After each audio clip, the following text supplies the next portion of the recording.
Hello, નમસ્કાર, welcome વિદ્યાર્થી મિત્રો. ચાલો, લાસ્ટ લેક્ચરની અંદર આપણે વિકિરણ અને દ્રવ્યનો દ્વૈત સ્વભાવ કમ્પ્લીટ કરેલો અને એના દાખલાઓ, ઉદાહરણના સ્વાધ્યાયના દાખલાઓ કરેલા. મિત્રો, એટલે તમે ચેપ્ટર જોયું હશે, હજુ ન જોયું હોય, એના લેક્ચરો બાકી હોય તો પહેલાં એ જોઈ લેશો, પછી પરમાણુ ઉપર આવવાનું છે. પરમાણુ નેક્સ્ટ ચેપ્ટર આપણું ચેપ્ટર નંબર 12 પરમાણુ. બહુ જ મજાનું આ ચેપ્ટર છે. આપણે મોડર્ન ફિઝિક્સના 3 ચેપ્ટરો મેઇનલી છે કે જેની અંદર એક વિકિરણ અને દ્રવ્યનો દ્વૈત સ્વભાવ, બીજું પરમાણુ અને ત્રીજું છે ન્યુક્લિયસ. તો આ 3 ચેપ્ટરો મોડર્ન ફિઝિક્સના એક્ઝામની દ્રષ્ટિએ, કોમ્પિટિટિવ એક્ઝામની દ્રષ્ટિએ એનું ઇમ્પોર્ટન્સ ખૂબ જ છે. તો એવા હવે પરમાણુની આપણે ચર્ચા કરવાની છે. થોડીક શરૂઆતમાં હું થોડી બેઝિક બધી વાતો કરીશ અને પછી આપણે એક બહુ સરસ મજાના પ્રયોગ ઉપર જવાના છીએ. રુથરફોર્ડનો પ્રયોગ, ગાયગર અને માસ્ટર્નનો પ્રયોગ. તો એની ચર્ચા કરીએ. પણ સૌપ્રથમ પરમાણુ, અચ્છા, આપણે આ ચેપ્ટરમાં એવું ભણવાના છીએ પરમાણુઓ કે જેની ખરેખર આપણને અત્યારે બધી જ ખબર છે, પણ અજાણ રહીને ભણવાનું છે. તમારે એવી રીતે ભણવાનું છે કે તમને કાંઈ ખબર જ નથી. પરમાણુ શેનું બનેલું છે એ ખરેખર આપણને ખબર છે, પણ તમે અત્યારે એવું વિચારજો કે અત્યારે તમને કાંઈ જ ખબર નથી. પરમાણુને કેન્દ્રમાં શું છે એ તમને ખબર છે, પણ તમને એવું વિચારજો કે અત્યારે તમને કાંઈ ખબર નથી. પરમાણુની આજુબાજુ કોણ ફરે છે એ તમને ખબર છે, પણ એવું વિચારજો કે અત્યારે તમને કાંઈ ખબર નથી. અચ્છા મિત્રો, આની અંદર ઘણા બધા સરળ શરૂઆતની જે મુદ્દાઓ છે એ એવા ભણવાના છે અત્યારે કે જેની આપણને ખરેખર બેઝિક આઈડિયા છે, પણ આ વસ્તુ કેવી રીતે બની છે, કેવી રીતે એનું સંશોધન થયું છે, કેટલી મહેનત એની અંદર થઈ છે, કેવા ખોટા ખ્યાલો હતા, એના ઉપરથી કેવી રીતે સાચા ખ્યાલો ઉપર આવ્યા, એ ભણવાનું છે. બરાબર? અને એ કેવી રીતે થયું ને એનો આપણે બેઝિક સ્ટડી કરવાનો છે. અચ્છા, ત્યાર પછી આ ચેપ્ટરની અંદર આપણે એક બહુ સરસ જોઈએ તો પરમાણુનું વર્ણપટ, જે વર્ણપટ જે છે ખરેખર પરમાણુ સાથે કંઈક સંકળાયેલો છે, તત્વો સાથે સંકળાયેલો છે, એવું આપણે આ ચેપ્ટરની અંદર જોવાના છીએ. અને લાસ્ટની અંદર એક્સરેની પણ આપણે ચર્ચા કરશું. એકચ્યુઅલી ટોપિક એક્સરે આપણા સિલેબસમાં નથી, બટ આપણે એની ડિસ્કશન કરશું. તો બેઝિક આપણે જુઓ તો 3 ભાગની અંદર આ ચેપ્ટર વહેંચાયેલું છે. એક તો પહેલા પરમાણુઓનો આપણે બેઝિક આઈડિયા મેળવવાનો છે, જેનો બેઝિક આઈડિયા જે થોમ્સને આપ્યો હતો. થોમ્સને એવું કીધેલું પ્લમ પુડિંગ મોડેલ, જે તમે કદાચ કેમિસ્ટ્રીમાં એનું નામ સાંભળ્યું હોય, તરબૂચ મોડેલ. બરાબર? કે તરબૂચની અંદર જેમ લાલ કલરનો જે ભાગ છે, જે ગર્ભ ભાગ છે, ત્યાં બધા ધન વિદ્યુત ભાર છે એ આખા પરમાણુની અંદર ગોઠવાયેલા છે, અને જ્યાં બીયા છે ત્યાં બધા ઇલેક્ટ્રોન છે એ પરમાણુની અંદર બધી જ જગ્યાએ વિખેરિત થયેલા હોય છે. આવું જે થોમ્સન છે એ માનતો હતો, એનું પ્લમ પુડિંગ મોડેલ હતું. બટ આપણને ખબર છે કે આ જે માન્યતા હતી એમાં ઘણી ભૂલ ભરેલી માન્યતા છે. પરમાણુનું આ સાચું મોડેલ નથી. પરમાણુની અંદર જે ખરેખર કહીને મહત્વનું જે કામ કર્યું ને એ રુથરફોર્ડે કર્યું.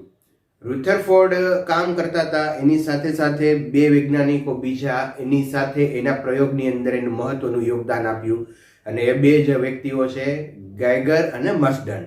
તો અહીંયા જે મેં એક આકૃતિ બતાવી છે, આજે આખી પ્રયોગની ગોઠવણી છે એ ગાયગર અને મસ્ડને કરેલી. અને જે મેઇન કામ છે મિત્રો એ રથરફોર્ડ કરતો હતો. રુથરફોર્ડ પાસે ગાયગર અને મસ્ડન આવ્યા, આ બંને કામ માંગ્યું, અને રુથરફોર્ડ જે કામ કરતો હતો એ કામની અંદર એને આગળ વધવાનું કીધું. હવે રુથરફોર્ડ શું કામ કરતો હતો? તો અહીંથી આપણા ચેપ્ટરની શરૂઆત થાય. અત્યાર સુધીની જે મેં વાત કરી એ બધી આ ચેપ્ટરની અંદર એન્ટર થવા માટેની હતી, પ્રસ્તાવના હતી. આમ આપણે કહીએ ને પિક્ચર જોવા ગયા નંબરિયા પડ્યા, કદાચ નંબરિયામાં કોઈ ચૂકી ગયા હોય તો બહુ ચિંતા કરવાની નથી. હવે ધ્યાન રાખજો, મેઇન મિત્રો આપણો હેતુ આ ચેપ્ટરની અંદર પરમાણુ વિશેનો ડીપલી ખ્યાલ મેળવવાનો છે. પરમાણુનું બંધારણ વિશેનો ખ્યાલ મેળવવો છે, પરમાણુમાંથી જે ઉત્સર્જતા વિકિરણો છે એનો ખ્યાલ મેળવવો છે. આ વસ્તુ યાદ રાખજો. આપણી જે કાંઈ અહીંયા ડિસ્કશન છે, જે કાંઈ હું તમને અહીંયા ડાયલોગ મારવાના છે આપણે, બરાબર, એ બધા જ પરમાણુની આજુબાજુના હશે. ઓકે, તો શરૂ કરીએ આપણે પરમાણુની બેઝિક ચર્ચા. પણ એ ચર્ચા કોણે કરી હતી ભાઈ? રુથરફોર્ડે. તો એને એક પ્રયોગ કર્યો કે આલ્ફા કણ પ્રકીર્ણન અને પરમાણુ અંગેનું રુથરફોર્ડનું ન્યુક્લિયર મોડલ. એટલે કે રુથરફોર્ડે પરમાણુના અભ્યાસ કરવા માટે એક પ્રયોગ કર્યો અને એ પ્રયોગની અંદર એ પ્રયોગનું કામ છે એ ગાયગર અને મર્સડનને આપ્યું. અને ગાયગર અને મર્સડનના પ્રયોગની જે ગોઠવણી છે મેં અહીંયા બતાવી છે. ઓકે, તો થોડીક આપણે આ આકૃતિને સમજી લઈએ. પરીક્ષાની અંદર તમને ગાયગર અને મર્સડનના પ્રયોગની ગોઠવણી અને એનું વર્ણન કદાચ પૂછી શકે. બહુ જ ઓછી શક્યતા છે, પણ અહીંથી કદાચ પૂછી શકે. બરાબર? ઓકે, તો ગાયગર અને મર્સડનમાં અહીંયા તમે જુઓ તો આ આલ્ફા કણનો સ્ત્રોત છે કે જે રેડિયો એક્ટિવ તત્વ છે 83 બિસ્મથ 214. આને કહીશું મિત્રો આપણે રેડિયો એક્ટિવ તત્વ. અચ્છા, રેડિયો એક્ટિવ તત્વ એટલે એમાંથી આલ્ફા, બીટા અને ગામા વિકિરણોનું ઉત્સર્જન થતું હોય. અચ્છા, એવા તત્વો છે કે જે ખૂબ ભારે છે, જેમાંથી આપમેળે વિકિરણનું ઉત્સર્જન થતું હોય, એને રેડિયો એક્ટિવ તત્વો કહેવાય. તો આ જે છે અહીંયા એ 83 બિસ્મથ 214 છે, જે રેડિયો એક્ટિવ તત્વ છે, જેમાંથી આલ્ફા કણોનું ઉત્સર્જન થાય છે. આ જે આલ્ફા કણોનું ઉત્સર્જન થાય છે એને સીસાના બ્લોક વડે એક પાતળી કિરણાવલી બનાવવામાં આવે છે. એટલે અહીંયા આ રેડિયો એક્ટિવ જે તત્વોમાંથી ઉત્સર્જિત આલ્ફા કણો છે એની એક કિરણાવલી બનાવી છે, આલ્ફા કણોની કિરણાવલી. અચ્છા, હવે આ કિરણાવલીને મિત્રો આ જે છે એ પાતળો સુવર્ણ વરખ એટલે કે સોનાનો ફોઇલ છે. બરાબર? એકદમ પાતળો છે. પાતળો એટલે કેટલો પાતળો છે? તો કે 2.1 × 10⁻⁻7 મીટર એની જાડાઈ છે. આટલો પાતળો એક અહીંયા સોનાનો વરખ મૂકેલો છે. મિત્રો હું આને આવી રીતે બતાવું. સોનાનો વરખ અહીંયા આપ્યો છે, પણ આ એટલો બધો પાતળો છે. અહીંયા આવો એકાદો નાનો ગોળો તમે વિચારી શકો, એક જ ગોળો. બરાબર છે? તો આ 2.1 × 10⁻⁻7 જાડાઈની પાતળો એકદમ સોનાનો વરખ છે. હવે આ કિરણાવલી આ સોનાના વરખ ઉપર પડે એટલે એનું જુદી જુદી દિશામાં વિખેરણ થાય. અહીંયા આલ્ફા કણ આવે છે, આલ્ફા કણ અહીંયા સોનાના વરખ સાથે ભટકાય અને ભટકાઈને એ જુદી જુદી દિશામાં એનું વિખેરણ થાય. તો મિત્રો આ જે જુદી જુદી દિશામાં અહીંયા વિખેરણ થાય એ વિખેરણને આપણે અહીંયા ZnS ઝિંક સલ્ફાઇડનો એક પડદો રાખેલો છે અને એ પડદા ઉપર જ્યારે આલ્ફા કણ પડે ત્યારે એક સિન્ટિલેશન અહીંયા ઉત્પન્ન થાય, એટલે કે આમ ઝબકારો થાય. અને એ ઝબકારો અહીંયા આલ્ફા કણ આવ્યો છે એ આ ડિટેક્ટર માઇક્રોસ્કોપ વડે આપણે નોટ કરી શકીએ. ટૂંકમાં આનું કામ શું છે? તો કે જે આલ્ફા કણ અહીંયા જુદી જુદી દિશામાં વિખેરણ પામે છે એ આલ્ફા કણને આ ZnS ના પડદા અથવા તો માઇક્રોસ્કોપ વડે આપણે જાણી શકીએ છીએ કે આ ખૂણે આલ્ફા કણ આવ્યો છે. તો આવી સાદી પ્રયોગની રચના થઈ. હવે પ્રયોગનું પરિણામ બહુ મહત્વનું છે. મિત્રો આ પ્રયોગના પરિણામ છે એને હું આલેખ સ્વરૂપે બતાવું.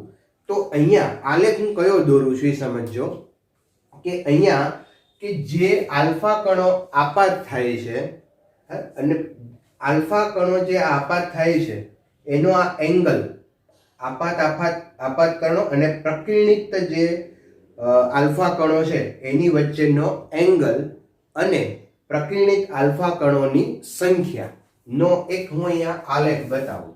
આલેખ ખૂબ અગત્યનો છે મિત્રો. અહીંયા આપણે લઈએ થીટા. અચ્છા, થીટા એટલે શું? તો કે આપાત આલ્ફા કણો અને પ્રકીર્ણિત આલ્ફા કણો વચ્ચેનો ખૂણો. અને બીજું અહીંયા એક લેશું આપણે સંખ્યા. અચ્છા, આ સંખ્યા કઈ લેવાના છીએ? તો કે પ્રકીર્ણિત આલ્ફા કણોની સંખ્યા. સમજો. હવે ખાસ સમજવાનું અહીંયા એ આવે છે. એકવાર હજી આને ક્લિયર કરી લેજો કે જે આલ્ફા કણ આમ આવે છે એ આલ્ફા કણ અહીંયા કોઈ સોનાના ફોઇલ સાથે ભટકાઈને પછી એની દિશા બદલાવે છે. તો એ જે ખૂણો છે ને એ જુદા જુદા ખૂણા આવશે અહીંયા. એ જુદા જુદા ખૂણાએ કેટલા આલ્ફા કણ મળે છે એ આપણે આલેખમાં બતાવીએ છીએ. તમે ધારો કે આ ખૂણો છે એ 15 ડિગ્રીનો રાખ્યો તો અહીંયા તમને આલ્ફા કણો લગભગ એમ માનો તો 80% આલ્ફા કણ અહીંયા આવ્યા. અહીંથી ધારો કે 100 આલ્ફા કણ આવે છે તો લગભગ 80 આલ્ફા કણ અહીંયા જ આવી ગયા. પછી આમ જુદા જુદા ખૂણે અહીંયા 15% લ્યો તો ત્યાં બીજા 80% હોય. બરાબર, 15 ડિગ્રી એટલે કે નાના ખૂણે મોટા ભાગના આલ્ફા કણો મળતા હતા. નાના ખૂણે મોટા ભાગના આલ્ફા કણો મળતા હતા અને મોટા ખૂણે ખૂબ ઓછા આલ્ફા કણો મળ્યા. ખૂણો મોટો કર્યો એટલે કે આ ખૂણો તમે જુઓ, આ ખૂણો અહીંયા મોટો કરીએ તો બહુ જ નાના ભાગનું પાછળની બાજુએ પ્રકીર્ણન થયું. સમજ્યા તમે? જો ખૂણો નાનો રાખો, અહીંયા નાનો ખૂણો હશે તો સંખ્યા વધારે હતી. ખૂણો મોટો કરતા જાઓ તો સંખ્યા છે એ ઘટતી ગઈ. તો ફરીવાર, નાના ખૂણે મોટી સંખ્યા મળી, ખૂણો નાનો તો સંખ્યા બહુ વધારે મળી. કોની સંખ્યા? પ્રકીર્ણિત આલ્ફા કણની. અને ખૂણો મોટો રાખો તો પ્રકીર્ણિત આલ્ફા કણોની સંખ્યા ઓછી મળી. અચ્છા, તો અહીંયા આલેખ ગાયગર અને મસ્ટર્ને આવો આલેખ બતાવ્યો અને રુથરફોર્ડે કીધું કે હા મારે તે આવો આલેખ આવ્યો. તો આ જે સળંગ રેખા છે એ રુથરફોર્ડની છે અને ટપકા છે એ બધા ગાયગર અને મસ્ટર્નના છે.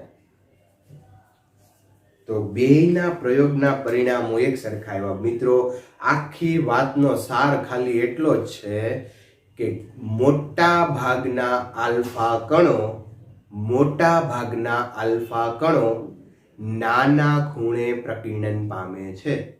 અને બીજી વાત કે ખૂબ જ ઓછા આલ્ફા કણો નાના ખૂણે પ્રકીર્ણન પામે છે. લગભગ 10,000 એકાદો આલ્ફા કણ આવે અથવા તો 8,000 લગભગ એકાદો આલ્ફા કણ 90 ડિગ્રી કરતા વધારે ખૂણે. હું આમ લખું, અહીંયા એક આ નોટ કરું છું. એક નોટ ખાસ યાદ રાખજો મિત્રો. આલેખ અહીંયા એવું બતાવે છે કે જો ખૂણો નાનો તો સંખ્યા મોટી, ખૂણો મોટો તો સંખ્યા ઓછી. અને આ જ વસ્તુ છે ને જે રુથરફોર્ડના તારણ માટેનું છે. બરાબર, તો આ આલેખ હું અહીંથી કાઢું છું, પણ જોજો તમે. હવે હું અહીંયા બે વસ્તુ નોટ કરું છું, બે મુદ્દાઓ નોટ કરું છું અને એની આપણે આ વાત ચર્ચા કરીએ. બરાબર, આલેખ હું અહીંયા ફરી એકવાર બતાવી દઉં. તમે નોટ કરવા માટે અહીંયા મિત્રો સંખ્યા લેશું, આપણે અહીંયા થીટા લેશું અને આલેખ આ રીતે આવે છે. ટપકા કોના? તો કે ગાયગર ને મસ્ટર્નના. સળંગ વક્ર કોનો? રુથરફોર્ડનો. નાનો ખૂણો નાનો હોય તો સંખ્યા મોટી અને ખૂણો મોટો તો સંખ્યા ઓછી. ઓકે, તો અહીંયા આપણે એક નોટ કરીએ, તારણ લઈએ. તો તારણ એવું છે કે મોટા ભાગના આલ્ફા કણો નાના ખૂણે પ્રકીર્ણન પામે છે. હવે આનો અર્થ શું થાય? મોટા ભાગના આવું કેમ થયું? તો આ રુથરફોર્ડે જવાબ આપ્યો, આવું કેમ થયું. જોજો, બહુ મજાની વાત કરી રુથરફોર્ડે. રુથરફોર્ડે એવું વિચાર્યું કે જે પરમાણુ છે ને એનો મોટો જે ભાગ છે ને એ પોલો હોવો જોઈએ. પરમાણુનો મોટો ભાગ છે એ કેવો હોવો જોઈએ? પોલો હોવો જોઈએ. તો જ આ આલ્ફા કણ છે એ બધા આમ કેમ, ધારો કે અહીંયા આ પરમાણુ છે અને અહીંથી આલ્ફા કણ આવ્યો તો આલ્ફા કણ આમ વયો ગયો. આલ્ફા કણ અહીંયા આવ્યો, આલ્ફા કણ આમ ગયો. અહીંયા એક આલ્ફા કણ આવ્યો તો એ આમ વયો ગયો. એટલે ધારો કે અહીંયા બહુ જ એક સ્ટ્રોંગ વસ્તુ પડી હોત. બરાબર, ધારો કે અહીંયા મારો હાથ છે અને આ માર્કર આમ જાય તો વહી જાય, કારણ કે અહીંયા પોલું છે. પણ આ માર્કર આમ આવી તો અહીંયા ન જાય. બરાબર, હું ધારો કે હું આમ તમારી બાજુ આવું તો આવી શકું, કારણ કે અહીંયા પોલું છે, પણ હું આમ જાઉં ને અહીંયા આમ જાઉં તો ધડીંગ ભટકાઈ જાય. શું કામ ભટકાઈ ગયું? કારણ કે અહીંયા નક્કર છે. અહીંયા કેવું છે? નક્કર છે. તો પહેલી વાત એને શું કરી ભાઈ? તો કે પહેલી વાત એને એ કરી કે પરમાણુનો શું? પરમાણુનો મોટો ભાગ અથવા તો મહદંશે પોલો હોવો જોઈએ. પોલો અથવા હોલો, બરાબર, પોલો અથવા હોલો હોવો જોઈએ. Yes yes yes. બસ આ વસ્તુ યાદ રાખો. પરમાણુનો મોટો ભાગ કેવો હોવો જોઈએ? પોલો. કોણે કીધું? તો કે રુથરફોર્ડે કીધું. શું કામ કીધું? તો કે એટલા બધા આલ્ફા કણો નાના ખૂણે પ્રકીર્ણન પામી ગયા એટલે એને એવું કહી દીધું કે પરમાણુનો મોટો ભાગ પોલો હોવો જોઈએ. Yes, okay. તો બીજો પ્રશ્ન એ થાય છે કે આ એકાદો આલ્ફા કણ અથવા તો આપણે એમ કહીએ ને, જો એને એવું તારણ આવું છે લગભગ 10,000, કેટલા? 10,000 આલ્ફા કણ અહીંયા નાખ્યા ને, ત્યારે એમાંથી એક આલ્ફા કણ પાછો આવ્યો. એક આલ્ફા કણ પાછો આવ્યો. પાછો આવ્યો એટલે 180 ડિગ્રીએ પાછો આવ્યો. 10,000 આમ ગયા, એક પાછો આવ્યો. આ એક હું કામ પાછો આવ્યો? હવે બાકીના 9,999 ને હું ન વાંધો આવ્યો, આ એકને જ કેમ વાંધો આવ્યો? આપણે તેમ કે આમ થો છે એકાદો, પણ રુથરફોર્ડે એવું કીધું ના, આ એક જે પાછો આવ્યો ને એ એટલા માટે આવ્યો હોવો જોઈએ. કારણ સમજો. જો આ માર્કર અહીંથી આમ જતી હોય તો વહી જાય, અહીંથી જતી હોય તો વહી જાય, પણ અહીંયા ભટકાય તો શું થાય? બરાબર, તો પાછી આવે. માર્કર જો દડો નાખ્યો હોય તો પાછું આવે. તો પાછું આવવાનું કારણ અહીંયા એને એવું કીધું કે પરમાણુની અંદર એના કેન્દ્રમાં સમગ્ર દળ અને સમગ્ર ધન વિદ્યુત ભાર ત્યાં કેન્દ્રિત થતો હોવો જોઈએ. તો જ આ એકાદો પાછો આવે, નહીં તો ન આવે. અચ્છા, સમગ્ર દળ તો સમજાય, કારણ કે બહુ વજનમાં ભારે હોય એટલે ભટકાઈને પાછો આવે, નહીં તો ઓલો ભટકાય તો આ આગો વયો જાય, પરમાણુ આગો વયો જાય, પણ એવું નહીં થાય. એટલે સમગ્ર દળ તો સમજાય કે પરમાણુના કેન્દ્રમાં સમગ્ર દળ કેન્દ્રિત હોવું જોઈએ, પણ ધન વિદ્યુત ભાર કેમ ત્યાં જ કીધો? તો બહુ સિમ્પલ વાત છે મિત્રો. આલ્ફા કણ કેવો? આલ્ફા કણ એટલે 2He4 હિલિયમ નો કણ. આલ્ફા કણ છે એ પોઝિટિવ છે. આલ્ફા કણ છે એ કેવો છે? આ પોઝિટિવ છે. આલ્ફા કણ પોઝિટિવ છે, બીટા છે એ નેગેટિવ છે, અને ગામા છે એ તટસ્થ છે. તો આલ્ફા કણ છે એ પોઝિટિવ કણ છે. હવે પોઝિટિવ પાછો આવે એનો અર્થ એમ હોવો જોઈએ કે અહીંયા કોઈ પોઝિટિવ હોવો જોઈએ, કારણ કે પોઝિટિવ પોઝિટિવ વચ્ચે શું થાય? પોઝિટિવ પોઝિટિવ વચ્ચે શું થાય? પોઝિટિવ પોઝિટિવ વચ્ચે શું થાય? યસ, અપાકર્ષણ થાય. તો આ અપાકર્ષણને કારણે પાછો આવ્યો છે. તો બીજી એક મહત્વનું તારણ અહીંયા લખવું મિત્રો. બીજું તારણ શું લખું છું સમજજો અહીંયા, કે ખૂબ નાના કોણે આલ્ફા કણનું પ્રકીર્ણન દર્શાવે છે કે પરમાણુના કેન્દ્રમાં સમગ્ર દળ અને ધન વિદ્યુત ભાર કેન્દ્રિત થયેલ હોવો જોઈએ. તો આ બે તારણ આવ્યા ભાઈ, બે તારણ. એક તો પરમાણુ છે એ કેવો હોવો જોઈએ? પોલો પોલો હોવો જોઈએ. બીજું, પરમાણુના કેન્દ્રમાં સમગ્ર દળ અને ધન વિદ્યુત ભાર કેન્દ્રિત હોવો જોઈએ. ધન વિદ્યુત ભાર હું કામ કીધો? કારણ કે જે આલ્ફા કણ અહીંયાથી ગયો છે એ આલ્ફા કણ અપાકર્ષણને કારણે જ પાછો આવ્યો હોવો જોઈએ. અપાકર્ષણ આલ્ફા કણ એટલે પોઝિટિવ છે, અને અહીંયા જે પરમાણુનો કેન્દ્ર ભાગ છે એ પણ પોઝિટિવ છે, જેને રુથરફોર્ડ ન્યુક્લિયસ એવું નામ આપ્યું. શું આપ્યું? ન્યુક્લિયસ. ન્યુક્લિયસ. તો ન્યુક્લિયસમાં કોણ છે? તો કે ધન વિદ્યુત ભાર છે, અને એની આજુબાજુ આ બધા ઇલેક્ટ્રોન હશે એવું રુથરફોર્ડે કીધું. અચ્છા, પણ એની ચર્ચા ત્યાં નથી કરતા. હું વાત એ કરું છું કે અહીંયા દાખલા તરીકે મિત્રો ધારો કે આ પરમાણુ છે, બરાબર? તો આ પરમાણુનો પોઝિટિવ ભાગ, હવે અહીંયાથી આલ્ફા કણ આવ્યો ને, આવ્યો સીધો આલ્ફા કણ અહીંયા સુધી આની લાઈનમાં આવે એટલે શું થાય?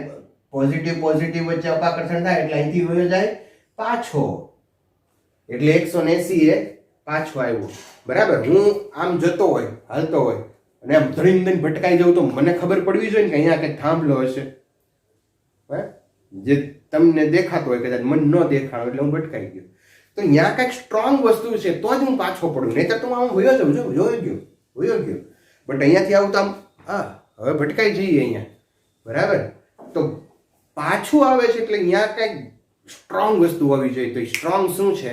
સમગ્ર દળ અને સમગ્ર ધન વિદ્યુતભાર.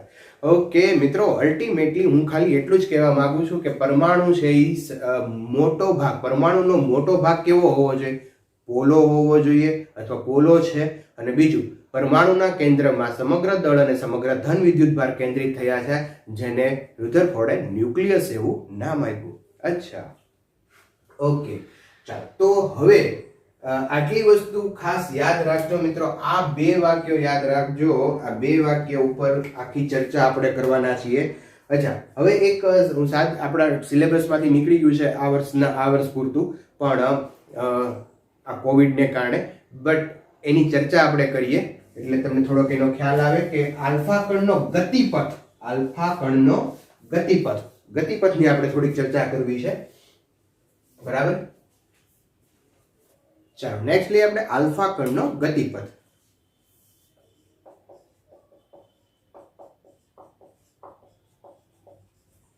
ઓકે.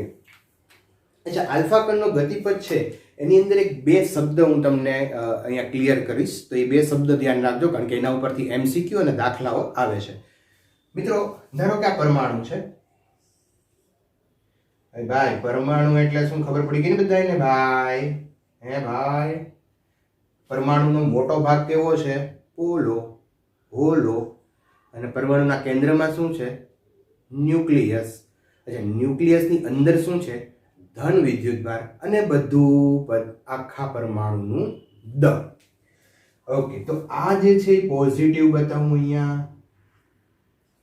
ઓકે, હવે આલ્ફા કણ અહીંયા આવે. શું આવે છે? કોણ આવે છે? આલ્ફા કણ.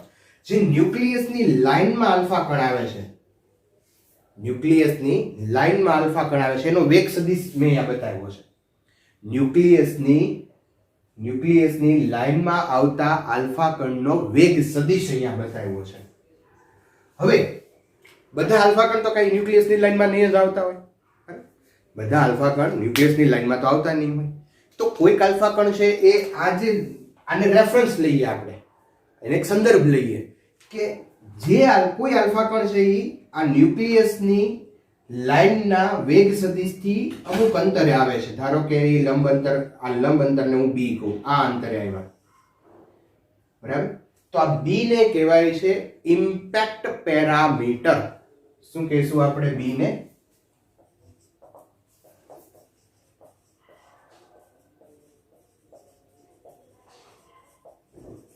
Impact parameter.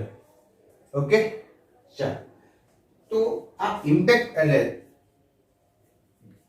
પેરામીટરની વ્યાખ્યા આપી હોય તો આપી શકાય, પણ તમે વ્યાખ્યા હું જો દઉં કે ન્યુક્લિયસની લાઈનમાં આવતા વેગ સદિશથી લંબ અંતર જે છે એને આપણે ઇમ્પેક્ટ પેરામીટર કહેશું. બટ તમે વ્યાખ્યામાં પડતા નહીં, તમે એટલું વિચારજો કે આ જે અંતર છે ને, લંબ અંતર, કોની સાથે રેફરન્સ કયો લેવાનો? તો કે ન્યુક્લિયસની લાઈનમાં આવતા વેગ સદિશનો.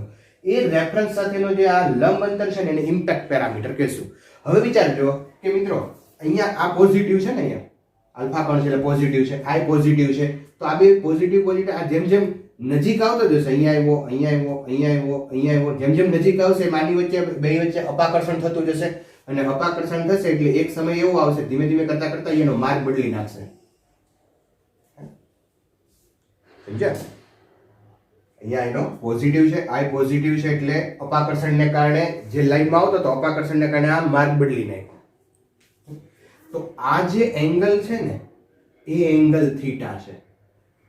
આ પ્રકીર્ણન પામતા આલ્ફા કણો છે અને આ મૂળ આપાત જે આલ્ફા કણો છે એની વચ્ચેનો આ એંગલ થીટા છે, ને જે આપણે આલેખ લીધો. બરાબર. અચ્છા, જેમ જેમ તમે આ બીટા મોટો કરો, જો અહીંયા એક બીજો એક બીટાની પણ બી, આ બી હું વધારું તો આ આગો વયો ગયો, નથી દૂર વયો ગયો. હવે દૂર વયો ગયા તો એનું પ્રમાણમાં એનું પ્રકીર્ણન કેવું થવું જોઈએ? ઓછું થાય. કારણ કે આ પોઝિટિવ અને પોઝિટિવ આ બે દૂર છે, અંતર વધી ગયું એટલે અપાકર્ષણ બળ ઘટી જશે. બરાબર, તમે આમ જતા હોય ને તમારો એકચ્યુઅલી લેક્ચરનો ટાઈમ થઈ ગયો હોય, ભણવાનો ટાઈમ થઈ ગયો હોય અને તમે આમ આટા મારતા હોય, આમ જતા હોય, સામે તમારા પપ્પા આવે એટલે શું કરો? અપાકર્ષણ થઈ જાય 180 ડિગ્રી, બેસી જાઓ પાછા. પણ આમ થોડાક આઘા હોય તો આપણે આમ સાઈડમાંથી વયા જઈએ. બરાબર, અને બીજા રૂમમાં ઊભા હોય તો કાંઈ આપણને અસર ન થાય, આમાં હાલતા હાલતા વયા જઈએ. એમ જેમ આ બી છે ને મોટો થતો જાય ને એટલે કે દૂર જતા જાય આ વેગ સદિશથી, મેઇન મૂળ લાઈન છે એનાથી, તો એનું પ્રકિર્ણન, એનો જે ડિફ્લેક્શન છે, એનું જે આમ કોણાવર્તન છે પ્રમાણમાં થીટા છે એ નાનો થાય. બરાબર, એટલે ઇમ્પેક્ટ પેરામીટર જેમ મોટો એમ થીટા નાનો. અહીંયા આપણે આવી રીતે લખી શકીએ મિત્રો કે b proportional to 1/θ, theta proportional to 1/b.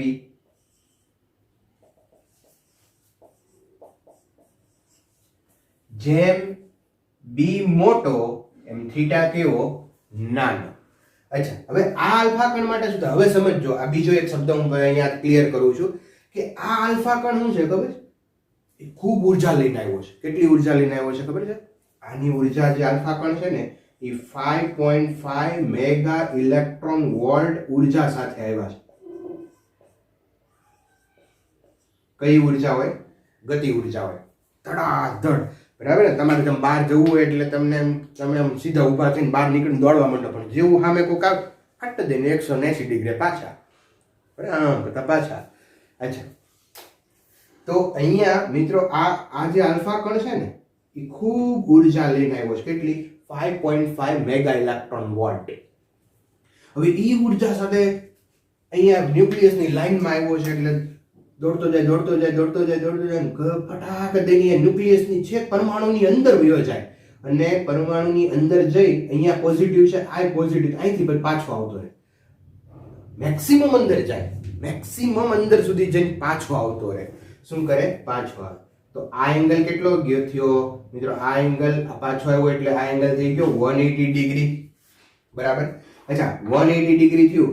વિચારશો મિત્રો કે આ લાઈન માટે ઇમ્પેક્ટ પેરામીટર કેટલો થાય? ઇમ્પેક્ટ પેરામીટર તો કે આ લાઈન અહીંયા આ લાઈન માટે તો 0 થાય ને, કારણ કે માપવાનું છે અહીંથી.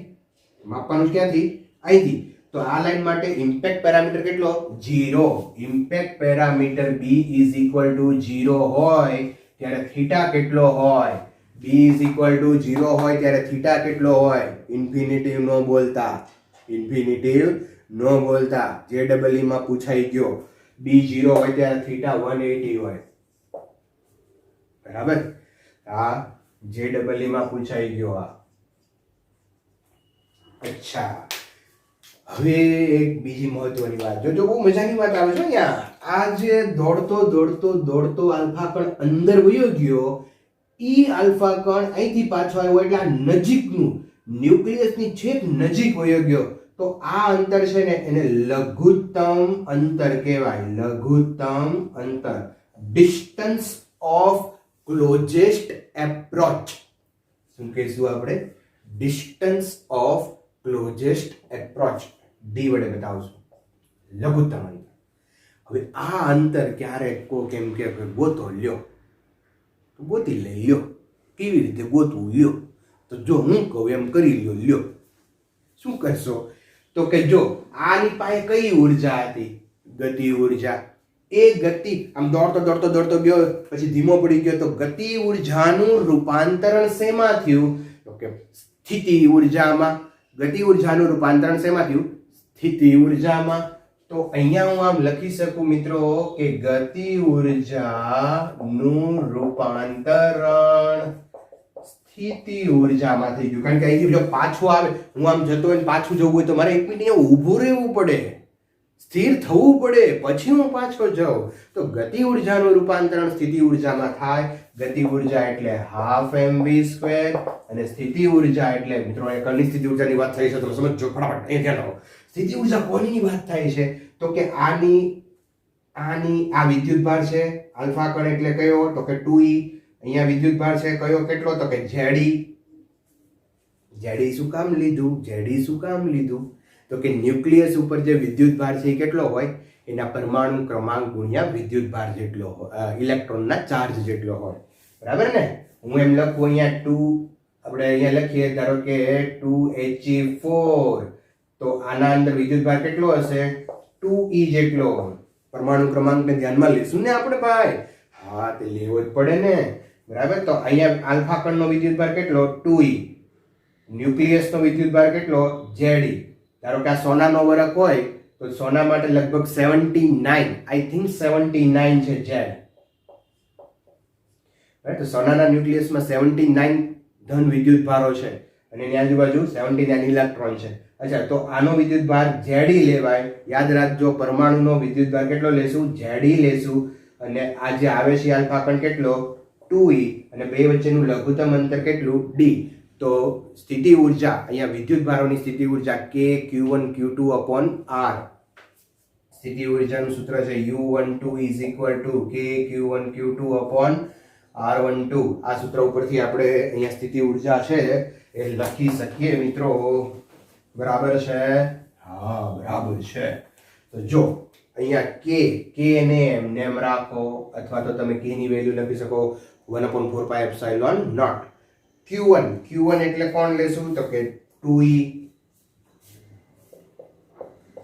Ze upon D. આ બે વચ્ચેનું અંતર D. તો અહીંયા તમે મિત્રો લખી શકો હાફ mv² ગતિ ઊર્જા બરાબર સ્થિતિ ઊર્જા. આ એક વસ્તુ.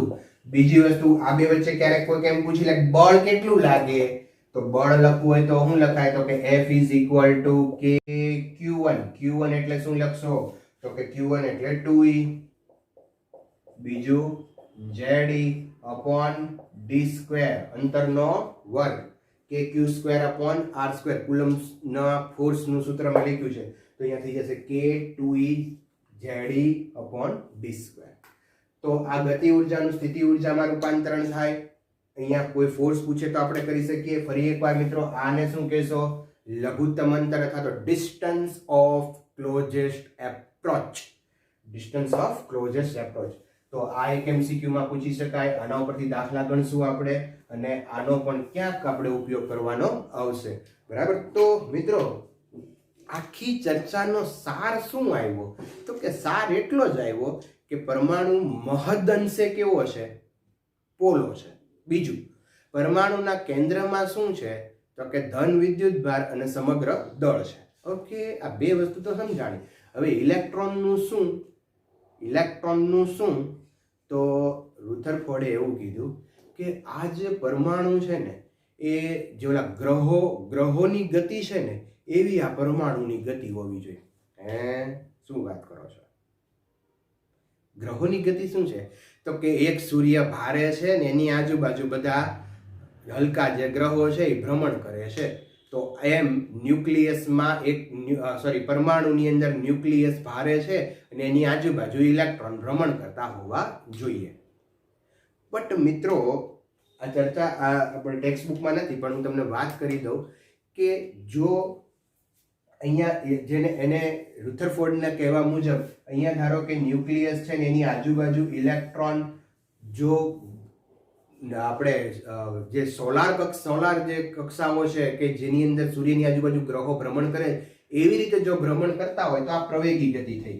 કેવી ગતિ થઈ? ક્લાસિકલ ફિઝિક્સ આવ્યું અહીંયા થોડું. પ્રવેગી ગતિ થઈ. અને પ્રવેગી ગતિ કરતા પદાર્થો હંમેશા ઉર્જાનું ઉત્સર્જન કરે, તો જ પ્રવેગી ગતિ કરે. બરાબર, તમારે ધારો કે સ્કૂટરને તમારે સ્પીડમાં હલાવવું હોય તો એ પેટ્રોલ બળે જ, એમાં ન બળે એમને ન થાય. અચળ વેગી ગતિ કરવી હોય તો કોઈ બળની જરૂર નથી, બળનો જરૂર પડે તો ઉર્જાની જરૂર ન પડે. બટ પ્રવેગી ગતિ કરતા પદાર્થો હંમેશા ઉર્જાનું ઉત્સર્જન કરે. એટલે અહીંયા જે ઇલેક્ટ્રોન ભ્રમણ કરે છે ને, એ ઇલેક્ટ્રોન એક આંટો મારે એટલે થોડીક ઉર્જા ગુમાવે. હવે થોડીક ઉર્જા ગુમાવે તો રુથરફોર્ડના કહેવા મુજબ આ ધીમે ધીમે છે ને ઉર્જા ગુમાવતા જાય, એમ ધીમે ધીમે ન્યુક્લિયસની અંદર આવી જાય. એની કક્ષા છે ને નાની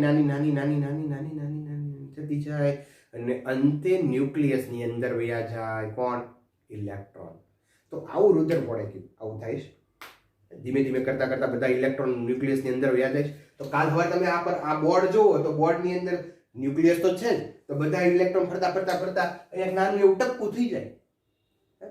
હું ભણાવતો હોય તો બોર્ડ નાનું થતું જાય, એવું નથી થતું. તો રુથરફોર્ડ, મિત્રો મારે તમને વાત એ કરવી, રુથરફોર્ડ પરમાણુની સ્થિરતા સમજાવી શક્યો નહીં.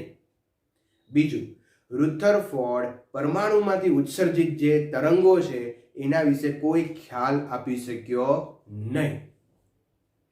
આ બે મુદ્દાઓ રુથરફોર્ડ ન સમજાવી શક્યો, પણ રુથરફોર્ડે સમજાવ્યું, બીજું ઘણું સમજાવ્યું છે, એટલે આપણે એને વાત તો કરી આપણે એની, બરાબર. બટ હવે ઇલેક્ટ્રોન પરમાણુમાં કેવી રીતે રહેલા છે એ જાણવું છે.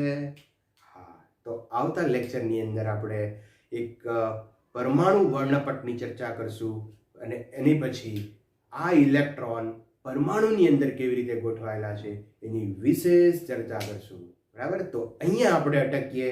નેક્સ્ટ લેક્ચરની અંદર પરમાણુ વર્ણપટનો સ્ટડી કરશું. તો તબ તક કે લીએ આવજો, થેન્ક યુ, ટેક કેર. અને મિત્રો ખાસ જો તમને આ લેક્ચરમાં મજા આવી હોય તો તમારા મિત્રોને આ વિડીયો શેર કરજો. Thank you.